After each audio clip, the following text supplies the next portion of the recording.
A maior agência de investigação do mundo, o FBI, informou ao Departamento de Justiça dos Estados Unidos que o Brasil estaria escondendo chefes de cartéis poderosos que resolveram se refugiar aqui, com a benevolência do atual governo, onde um ladrão condenado por múltiplos crimes resolveu conceder refúgio para chefões do crime internacional que são procurados pela Interpol e pelo FBI, segundo o delegado Rodrigo Bartolomei, que avisou ao chefão do FBI, Christopher Wray, que o governo brasileiro está protegendo um dos homens mais perigosos do mundo, que resolveu se esconder nesse paraíso da criminalidade chamado Brasil, após o FBI deflagrar mais uma operação para reprimir a atuação de grandes cartéis na América do Norte. Os bandidos resolveram curtir a hospitalidade do Brasil graças à nossa querida justiça, pois de acordo com a agência norte-americana, que tem monitorado autoridades que recebem dinheiro de cartéis, a Suprema Corte do nosso querido Brasil, seus ministros recebem dinheiro para permitir que narcotraficantes venham sem qualquer repressão por parte da Gestapo do nosso querido ministro Alexandre de Moraes. Bartolomei alegou que o Brasil estaria abrigando chefões do crime que estão na lista vermelha de mais procurados da agência norte-americana.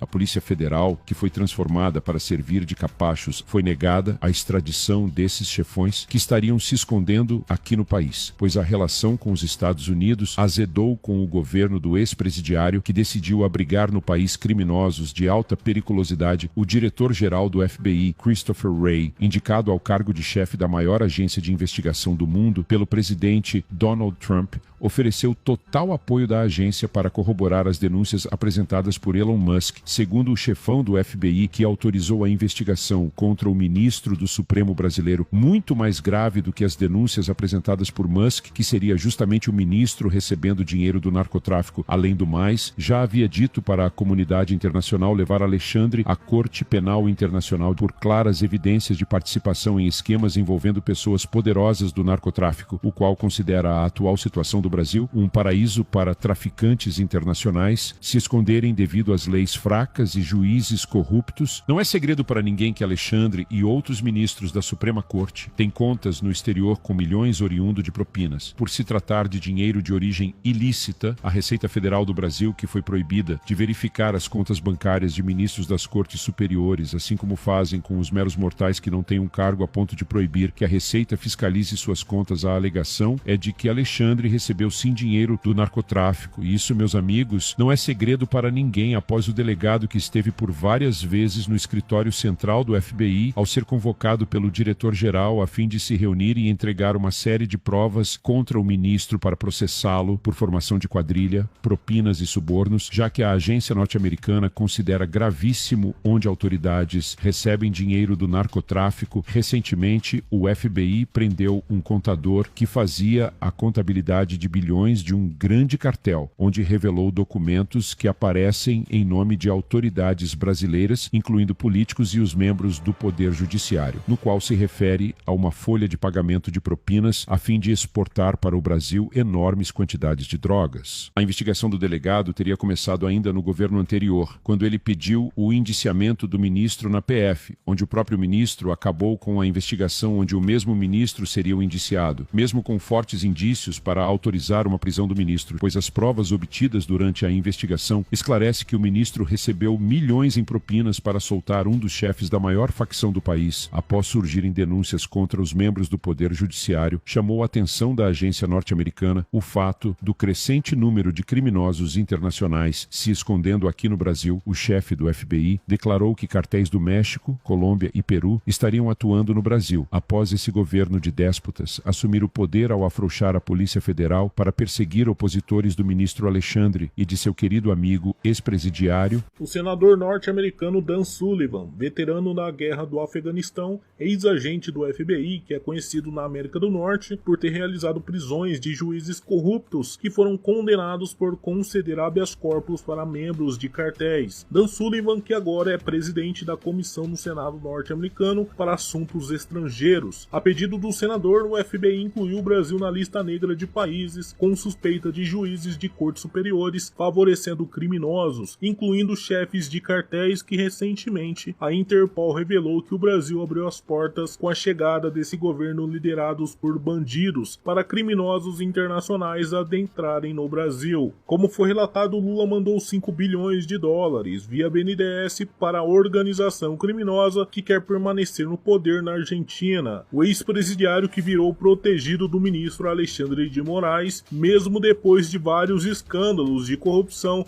desde o começo do ano, sendo blindado pelo ministro. O senador Dan Sullivan vê com extrema preocupação o avanço de criminosos poderosos corrompendo as instituições brasileiras, visto que o ministro do Supremo favoreceu para que um ex-presidiário voltasse à cena do crime. O FBI alertou a Interpol de que o Supremo brasileiro estaria protegendo bandidos e lucrando com vendas de sentenças. O senador republicano, que também está travando uma batalha para impeachment o presidente norte-americano, Joe Biden, pediu para a comunidade internacional processar o ministro do STF e que o caso chegue até o conhecimento da Corte Internacional Penal. Pois, de acordo com Sullivan, quando membros do Poder Judiciário resolvem mudar de lado, indo de cumpridores da lei para criminosos, é dever das autoridades que fiscalizam as excelências do Supremo agirem para puni-los. Mas, como todos nós sabemos, os tais fiscalizadores, senadores brasileiros, que são tão corruptos quanto as excelências do STF, visto que a maioria tem processos no Supremo. A deputada Paula Belmonte esteve participando de uma reunião com um senador norte-americano, onde revelou para o senador que os senadores brasileiros estão omissos em relação aos ministros do Supremo, pois a maioria estão enrolados com processos na corte. O presidente do Senado, Rodrigo Pacheco, acumula somente 23 processos no Supremo. O próprio delegado Rodrigo Bartolomei, que também esteve por várias vezes em Washington, na sede do FBI, em reunião com o Departamento de Justiça norte-americano, alertando para o avanço que o Supremo brasileiro está fazendo ao se beneficiar com vendas